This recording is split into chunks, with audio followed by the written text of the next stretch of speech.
बिस्मिल्लाहिर्रहमानिर्रहीम। अल्लाहुम्मा सल्ली अला मुहम्मदिन व अला आलि मुहम्मदिन व बारिक वसल्लिम। बेहदो बेहिसाब दुरूद व सलाम हजूर आका करीम सल्लल्लाहु अलैहि वसल्लम और उनकी आल पर। अस्सलामु अलैकुम सामईन। सामईन, रिहान का चौथा मानी रहमत है। इस मानी का इतलाक पीछे मज़कूर हदीस मुबारका पर यूँ होता है कि गोया हजूर सल्लल्लाहु अलैहि वसल्लम फरमा रहे हैं कि जिस तरह मुझे अल्लाह ताला ने वमा अरसलनाका इल्ला रहमतल लिल आलमीन के फरमान के ज़रिए सारे जहानों के लिए रहमत बनाकर भेजा है, इसी तरह अल्लाह ताला ने मुझे हसन व हुसैन की शक्ल में रहमत के दो पैकर अता किए हैं। सामईन, इस फरमान से हज़रत हसनैन करीमैन अलैहिमुस्सलाम की फजीलत और करामत की तरफ इशारा है कि जिन दो शहजादों को आप सल्लल्लाहु अलैहि वसल्लम इस गुलशन दुनिया में अपने लिए अल्लाह की रहमत करार दे रहे हैं, अंदाज़ा करें उनकी बुजुर्गी, रुतबा, मकाम, करामत और फजीलत का आलम क्या होगा। सामईन, पीछे डिस्कस किए जाने वाले चार मानी रेहान के थे। अब असल मानी की तरफ तवज्जो फरमाएं, और वो ये है कि रेहान का एक मानी रिज़्क है। चुनाचे हजूर आका करीम सल्लल्लाहु अलैहि वसल्लम ने इरशाद फरमाया, हुमा रिहानतै मिनद दुनिया, यानी ये हसनैन करीमैन इस दुनिया में मेरा रिज़्क है जो अल्लाह ने मुझे अता किया है। अल्लामा इब्न असीर अन्निहाया फ़ी गरीबिल हदीस वल असर में रेहान के तहत बयान करते हैं कि रेहान का इतलाक रहमत, रिज़्क और राहत पर होता है।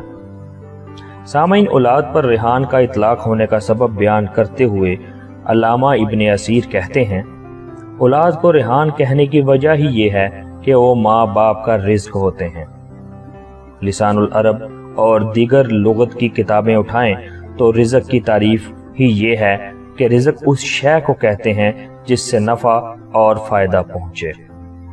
जिस शय से नफ़ा ना पहुँचे वो रिज़्क नहीं होता।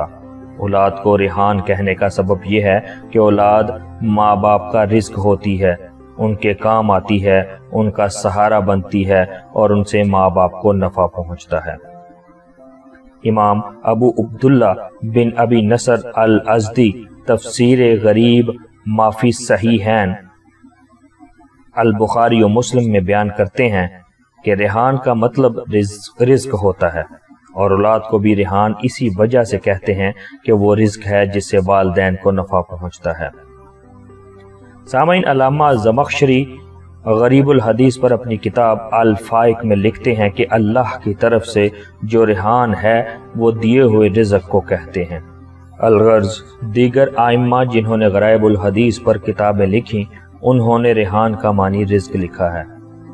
सवाल ये पैदा होता है कि हज़रत हसनैन करीमैन अलैहिमुस्सलाम हजूर सल्लल्लाहु अलैहि वसल्लम का रिज़्क कैसे हुए। वो रिज़्क इसलिए हुए कि इनसे आप सल्लल्लाहु अलैहि वसल्लम को नफ़ा पहुँचा, आप सल्लल्लाहु अलैहि वसल्लम के दीन को नफ़ा पहुँचा, आप सल्लल्लाहु अलैहि वसल्लम के अपने शहज़ादे हज़रत कासिम रदियल्लाहु अन्हो, हज़रत अब्दुल्ला रदियल्लाहु अन्हो, हज़रत तय्यब ताहर रिदवानुल्लाहि अलैहिम अजमाइन और हज़रत इब्राहीम रदियल्लाहु अन्हो हयात ना रहे। लिहाजा हज़रत हसनैन करीमैन अलैहिमुस्सलाम आपके शहज़ादे थे। अब तसव्वुर ये था कि कुफ़ार ताना देते थे कि ये तो अबतर हैं, मक़तूल नस्ल हैं, इनकी नस्ल आगे नहीं चलेगी। दूसरी तरफ आप सल्लल्लाहु अलैहि वसल्लम ने सहाबा को फरमा दिया था कि दरूद सिर्फ मुझ पर नहीं पढ़ना बल्कि मेरी आल पर भी पढ़ना है। लिहाजा आल और ज़ुर्रियत का होना शर्त है। आल होगी तो दरूद पढ़ा जाएगा। सहाबा ने पूछा कि आका सल्लल्लाहु अलैहि वसल्लम दरूद कैसे पढ़ें? फरमाया, यूँ पढ़ो, अल्लाहुम्मा सल्ली अला मुहम्मदिन व अला अली मुहम्मदिन कमा सल्लैता अला इब्राहीम व अला आलि इब्राहीम इन्नका हमीदुम मजीद। तर्जुमा, ऐ बारी ताला, तू मोहम्मद सल्लल्लाहु अलैहि वसल्लम और उनकी आल पर दरूद भेज जिस तरह तूने इब्राहीम अलैहिस्सलाम और उनकी आल पर दरूद भेजा है। बेशक तू तारीफ़ के काबिल बुजुर्गी वाला है। सामईन, हज़रत इब्राहीम अलैहिस्सलाम की आल पर दरूद 2000 سال سے درود پڑھا جا رہا تھا۔ آقا علیہ السلام خود بھی آل ابراہیم میں سے تھے، تو ابراہیم علیہ السلام کی آل اور ذریت رہی اور درود پڑھا جاتا رہا، اور اس میں آقا علیہ السلام بھی آئے۔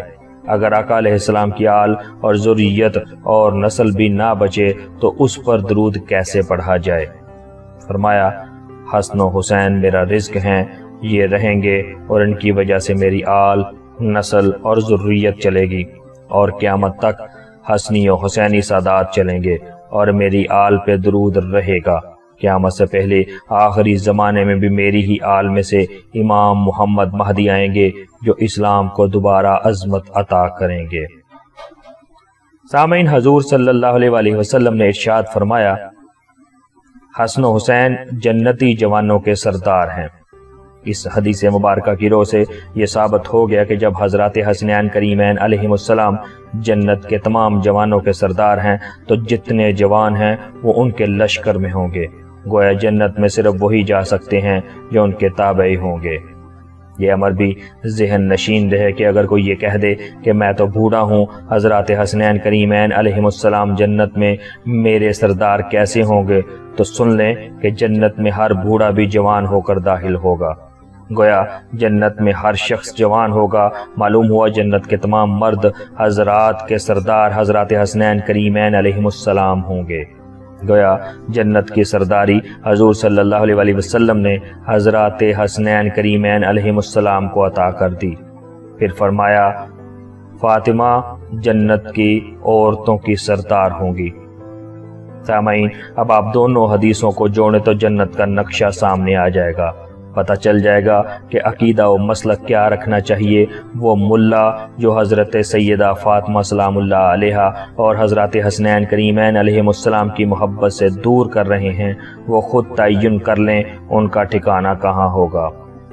عورتوں کی سردار حضرت سیدہ فاطمہ سلام اللہ علیہا اور مردوں جوانوں کے سردار حضرات حسنین کریمین علیہم السلام۔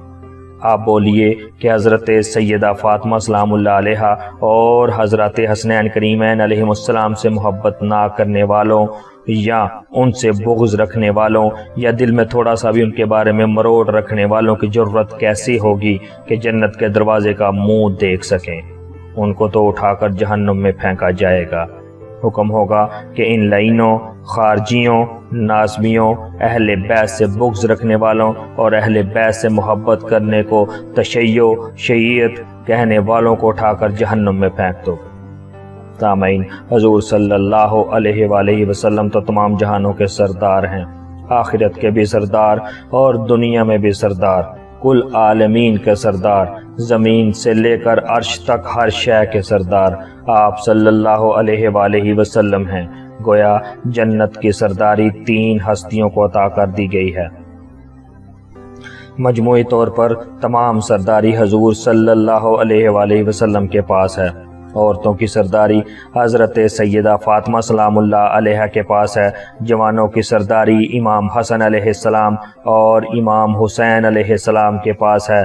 اب کوئی ہے جو اس کو چیلنج کر سکے، اس لیے کہ حضور صلی اللہ علیہ وآلہ وسلم نے فرمایا، اے اللہ، میں ان دونوں یعنی حضرات حسنین کریمین علیہم السلام سے محبت کرتا ہوں، تو بھی ان سے محبت کر، اور جو ان سے محبت کرے ان سے بھی محبت کر۔